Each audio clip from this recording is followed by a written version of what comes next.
काल ब्रह्म के अवतारों की जानकारी। ये जो 21 ब्रह्मांड का स्वामी है काल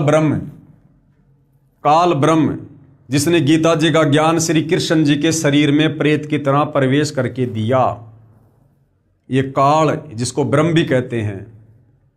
और ये ब्रह्म किस प्रकार से अपने अवतार भेजता है, तो इस काल ब्रह्म के द्वारा भेजे गए अवतारों की जानकारी पवित्र पुस्तक ज्ञान गंगा में सतगुरु रामपाल जी समझा रहे हैं। ब्रह्म यानी काल के अवतारों की जानकारी। इसके बाद हमें कबीर भगवान के अवतारों की जानकारी भी दी जाएगी इसी पुस्तक में।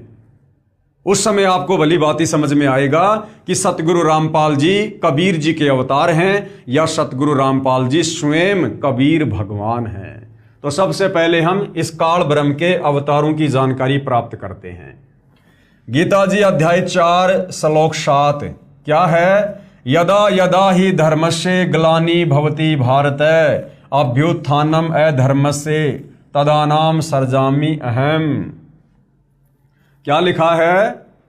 यदा यदा ही धर्मस्य ग्लानि भवति भारत अभ्युत्थानम अधर्मस्य तदा आत्मानाम सर्जामि अहम। अर्थात क्या कहा गया है? हे भारत यानी हे अर्जुन, यदा यदा यानी जब जब, धर्म से यानी धर्म की, ग्लानि यानी हानि, और अधर्म से यानी अधर्म की वृद्धि होती है, तब तब ही मैं अपना अंश अवतार रचता हूं अर्थात उत्पन्न करता हूं। जैसे श्रीमद् भगवद गीता अध्याय 4 श्लोक 7 में गीता ज्ञानदाता ने कहा है। गीता ज्ञानदाता कौन? ये काल ब्रह्म, ब्रह्मा विष्णु महेश का पिता। जैसे श्रीमद् भगवद गीता अध्याय 4 श्लोक 7 में गीता ज्ञानदाता ने कहा है कि जब जब धर्म में घृणा उत्पन्न होती है, धर्म की हानि होती है तथा अधर्म की वृद्धि होती है, तो मैं काल ब्रह्म यानी क्षर पुरुष यानी ब्रह्मा विष्णु महेश का पिता, दुर्गा का पति, अपने अंश अवतार सर्जन करता हूं यानी धरती पर भेजता हूं, उत्पन्न करता हूं। जैसे श्री रामचंद्र जी तथा श्री कृष्ण चंद्र जी को काल ब्रह्म ने ही पृथ्वी पर उत्पन्न किया था। त्रेता युग में श्री रामचंद्र जी को और द्वापर में श्री कृष्ण जी को इस काल ब्रह्म ने ही इस पृथ्वी पर अपने अंश अवतार के रूप में भेजा था, जो स्वयं श्री विष्णु जी ही माने जाते हैं। इसके अलावा 8 अवतार और कहे गए हैं जो श्री विष्णु जी स्वयं नहीं आते, बल्कि अपने लोक से अपने कृपा पात्र किसी पवित्र आत्मा को भेजते हैं। वे भी अवतार कहलाते हैं। कहीं कहीं पर 25 अवतारों का भी उल्लेख पुराणों में आता है।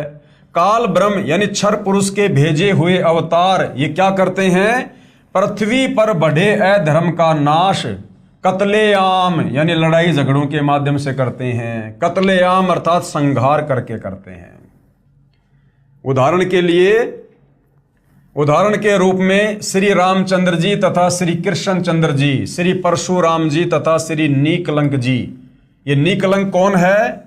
ये 10वां अवतार है जो कलयुग के अंत में आएगा, जो अभी आना शेष है, जो कलयुग के अंत में आएगा।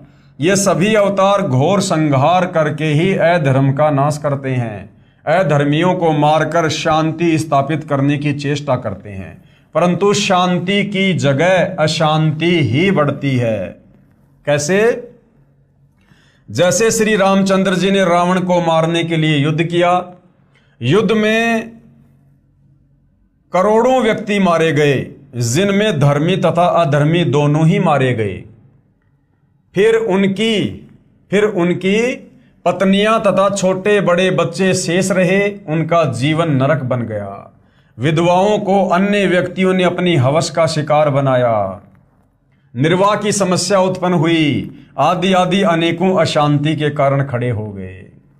यानी ये काल ब्रह्म ज्योति निरंजन ब्रह्मा विष्णु महेश का पिता, दुर्गा का पति, ये यहां पर जब धर्म की हानि होती है, अधर्म बढ़ जाता है, तो ये अपने अंश अवतार भेजता है। और जब इसके अंश अवतार यहाँ पर आते हैं, और इसके अंश अवतार कौन होते हैं? इस काल ब्रह्म के ज्योति निरंजन के 3 बेटे हैं, ब्रह्मा विष्णु महेश। तो ये ब्रह्मा विष्णु महेश को या फिर इनके अंदर ये प्रेरणा करके इनके लोकों से किन्हीं आत्माओं को यहाँ पर अवतार के रूप में भेजते हैं, और वो अवतार फिर यहाँ पर आकर क्या करते हैं? वो लड़ाई झगड़ों के माध्यम से वो कत्लेआम करके शांति स्थापित करने की चेष्टा करते हैं, लेकिन शांति की जगह अशांति फैल जाती है। कारण आप जियों को समझा दिए गए हैं। यही विधि श्री कृष्ण जी ने अपनाई, यही विधि श्री परशुराम जी ने अपनाई थी। इसी विधि से 10वां अवतार काल ब्रह्म क्षर पुरुष द्वारा उत्पन्न किया जाएगा। उसका नाम नीकलंक होगा। वह कलयुग के अंतिम समय में उत्पन्न होगा, जो राजा हरिश्चंद्र वाली आत्मा होगी। जो नीकलंक नाम से 10वां अवतार आएगा वो कौन होगा? वो राजा हरिश्चंद्र होगा। राजा हरिश्चंद्र वाली आत्मा होगी, जो राजा हरिश्चंद्र सतयुग में हुए थे। फिलहाल गुरुदेव ने बताया कि राजा हरिश्चंद्र स्वर्ग में बैठा हुआ है। काल उसको कलयुग के अंत में 10वें अवतार के रूप में नीकलंक नाम से भेजेगा, और वो भी इसी विधि को अपनाएगा। लोगों को मार मार के संहार करके शांति स्थापित करने की चेष्टा करेगा। जो राजा हरिश्चंद्र वाली आत्मा होगी, संभल नगर में श्री विष्णु दत्त शर्मा के घर में जन्म लेगा। ये आदरणीय गरीबदास जी ने अपने सदग्रंथ साहिब में आगे का इतिहास पूरा का पूरा बताया हुआ है कि वो 10वां अवतार नीकलंक कहाँ आएगा, किसके घर में आएगा, किस नगर में आएगा, उसके पिता का नाम क्या होगा। संभल नगर में श्री विष्णु दत्त शर्मा के घर में जन्म लेगा। उस समय सभी मानव अत्याचारी और अन्यायी हो जाएंगे। ये लाखों वर्ष बाद की बातें हैं। उन सभी को मारेगा। उस समय जिन जिन मनुष्यों में परमात्मा का डर होगा, ध्यान से सुनना भाई और बहनों, वो राजा हरिश्चंद्र वाली आत्मा जो नीकलंक बनकर आएगा, 10वां अवतार, जो कत्लेआम करेगा, संहार करेगा, वो किन किन आत्माओं को छोड़ेगा, किन को नहीं मारेगा। उस समय जिन जिन मनुष्यों में परमात्मा का डर होगा, कुछ सदाचारी होंगे, उनको छोड़ जाएगा, अन्य सर्व को मार डालेगा। अब उस समय जो मनुष्य जिनमें परमात्मा का डर होगा और जो कुछ सदाचारी यानी भक्ति भाव वाले होंगे, अच्छे काम करने वाले होंगे, उनको छोड़ जाएगा।